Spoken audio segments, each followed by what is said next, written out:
Okay, so here's what happened. Back in 1.5, we used to have a really incredible base. It was equipped with tons of stuff. We had several faction members, and we all worked really hard to make sure we had one of the best, if not the best base. We had archer towers and defended walls, iron golem spawners, Flip that switch and it automatically suffocates them. an intricate item sorting system that filtered out all stackable items, villager trading, a big trophy room that commemorated a lot of our raids, more beacons than we know what to do with, stargates that allowed us to travel all the way around the world. We had hoarded loot.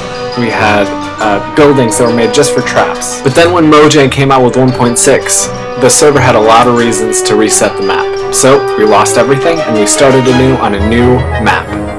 We wanted to start fresh with an even bigger and better base than the one that we had before, but we lost one of our faction members when he went to college, Brian got a new job, I went on a vacation to the Canadian Rockies, and our faction kind of fell apart. But vacation's over, and we're back, and we're going to start a new faction. We're going to create it better than anything we've done before, and we're going to keep it small. Only people we can trust, and this time, we're going to do it right. Hey everybody, this is RonnygoBOOM, and this is episode 11 of my Factions Let's Play series. Now that the base is finished, this is actually going to be my last episode of the season, and I'm starting Season 2 with the next episode. Exciting. I can't wait to start my PvP season. And as you can see, today I'm in my completed sorter, and Brian has done some awesome work with making this place look a lot prettier. Now this is still going to get changed. This is our automatic spawn killer. Like it spawns skeletons and they drop down there and then we can go down and kill them. At the moment, I just logged on, so they're still spawning and they're starting to make their way up the system. But you can see as they go, and they go up and they drop down and die. You can go down there and kill them. Now Brian did a really good job of decorating this place, making it look pretty. We still need a little bit of orange clay. The yellow side looks pretty good, and we need a little bit more quartz to fill in this last bit. So today I'm going to go to the Nether, back to the Nether, with a fortune pick and maybe a silk touch. Silk touch would work. Fortune 3 is great as well. And I'm just going to get as much Nether Quartz as I can, and I'll bring you with me. Alright, so what do I need? I have food, I have dogs, I'm going to need some potions, so I'm going to go up to my lift room, which has also been pretty much finished. I made just a temporary villager spawner over there, and this is eventually going to turn into a trophy room. It's a pretty cool room, right up high. Okay, so let's see. What do I need to do? I need to go to the farm, and I need to drop off some things into the sorter. Egg, redstone, chest, stained clay bone. I don't need a boat in the Nether. But I need to go to the potion room. And this looks pretty ugly too, but we're going to eventually make this look pretty. And I need some invisibility potions, some speed potions,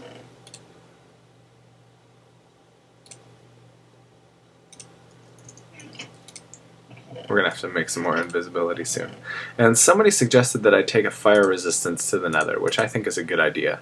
So I will bring one, and I will not use it unless I start taking damage.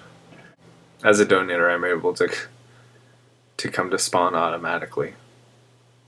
Just by typing /spawn, I can teleport here. But that's the only place I can teleport, and I cannot do it when I'm in an enemy faction land, or even in a neutral faction land. I have to be either in my own land, or in wilderness, or in a truced faction land. Alright, so basically I'm just going to pick a random direction, and I'm going to go straight. Let's see, let's put this one there, so I have efficiency, then fortune, then silk touch. Alright, so there's the good stuff. I can put my iron armor on now. Oh shoot, I'm using the wrong pick. That's better.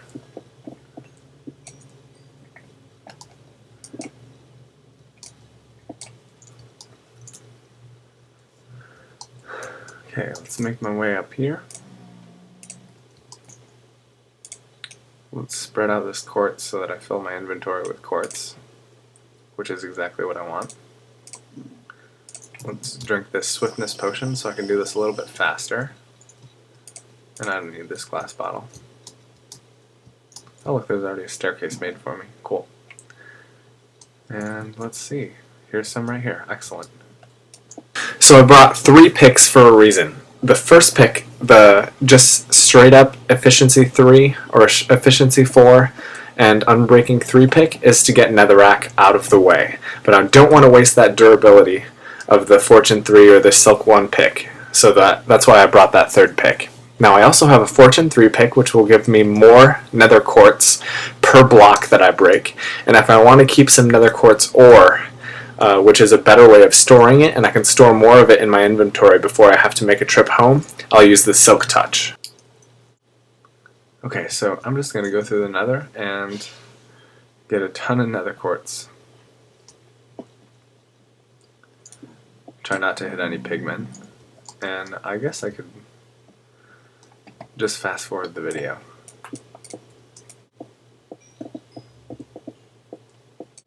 And show you when I'm finished.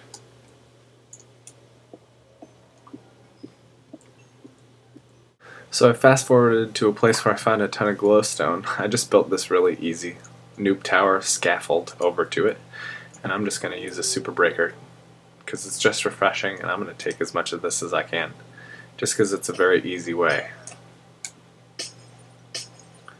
Get triple drops.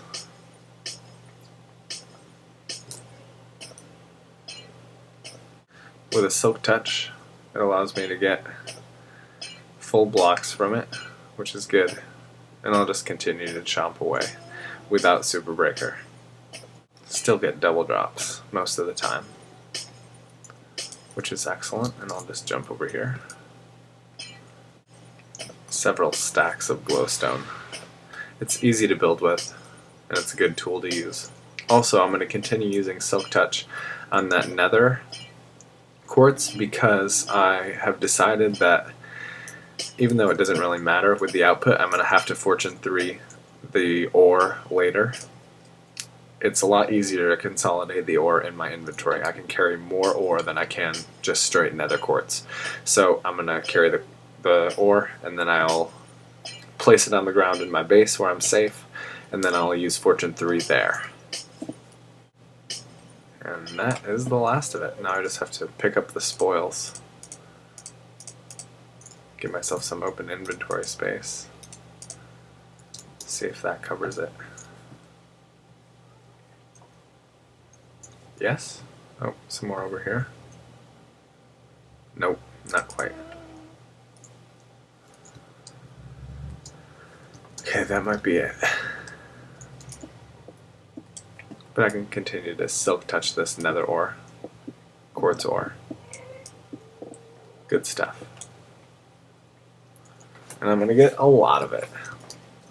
Okay, back to the grind. Hey everybody, this is RonnygoBOOM, and this is a Let's Play Factions episode 11.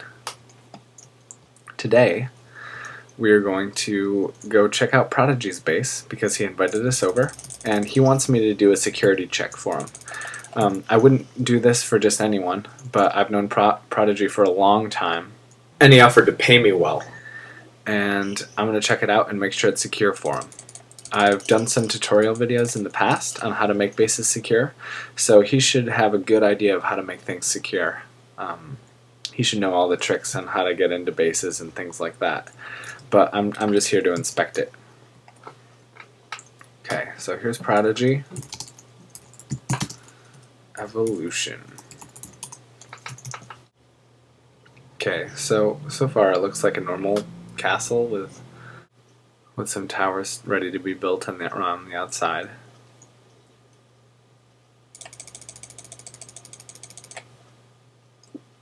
Okay, so Prodigy's going to let me in, and I'm going to check the security of this base.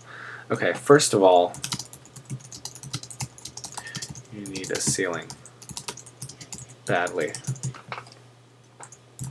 Second, you need these outer walls to be double walls. So this needs to be double bricks, 1, 2, so that nobody can glitch in using horses. And that is break a block really, really quickly, throw a horse inside, and then the block reappears because you don't have permission. But then what you can do is you can break that block really, really quickly, right click on that horse, and you will get on that horse. And if in this case, you'd be able to do it inside the space. Looks like he's got a nice little auto furnace here. Pretty simple design. I showed that in one of my previous videos. I can link to it here. Okay, we have a gold block. This is for MCMMO salvaging. This is an iron block. This is for MCMMO repairing. Looks like they have some chests over here. An ender chest, that's very important. Keep all of your important valuables in an ender chest.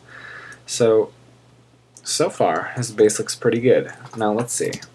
Let's see how big it is. It looks pretty large. This is a 4x4, which is 16 power. And let's see his faction. Evolution. The command I'm typing is /F, which means it's going to be a faction command.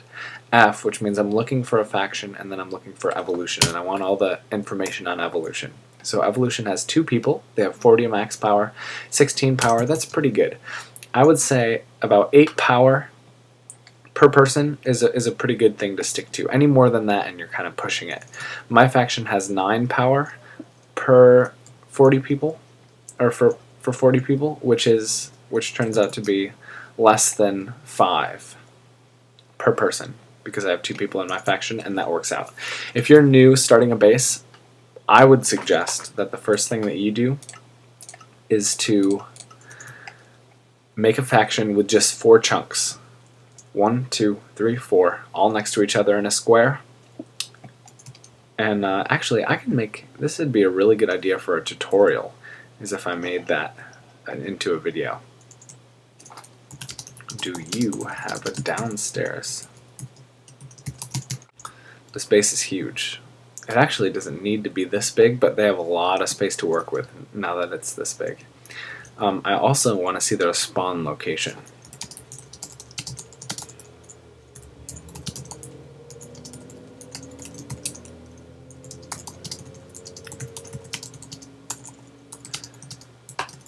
It's a rule on the server to have a spawn location. It's under the trapdoor. Okay. Cool. Looks secure.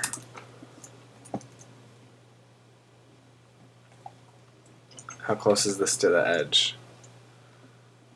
Okay, so this is actually a very secure spawn location. The only thing that makes it insecure, so what makes it secure? It's secure because it's secluded. There is only one entrance. It's secure because it is a far enough distance where you can't throw a horse down there. Or sure, you can throw a horse down there, but then once you throw that horse, you can't right-click on that horse. It's too far away for you to get down here. The problem is there is only one trapdoor of security. I would suggest double doors. Security for spawn location.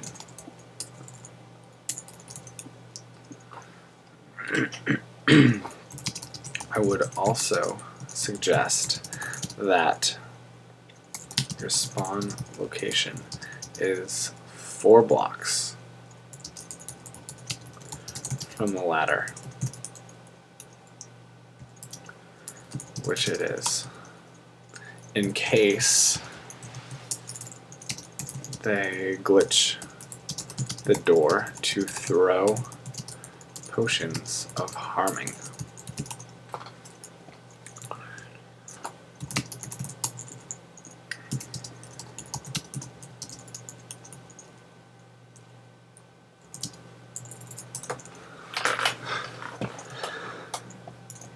Other than that, it's pretty good. They don't have many redstone devices or anything like that, but they have chests and they have a furnace, so they have the start of a good base. It looks like they have some nether wart over here, which is very important for potion brewing. I would suggest you make a farm. Make a ceiling very important.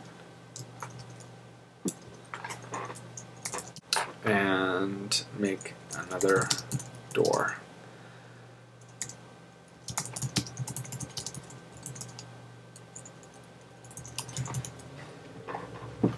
Make another door for your spawn location.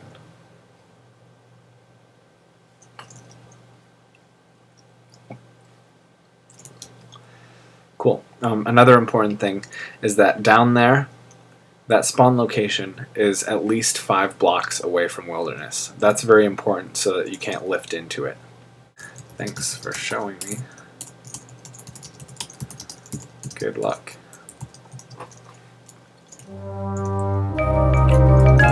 Alright, time to go home. Thanks for watching, everybody.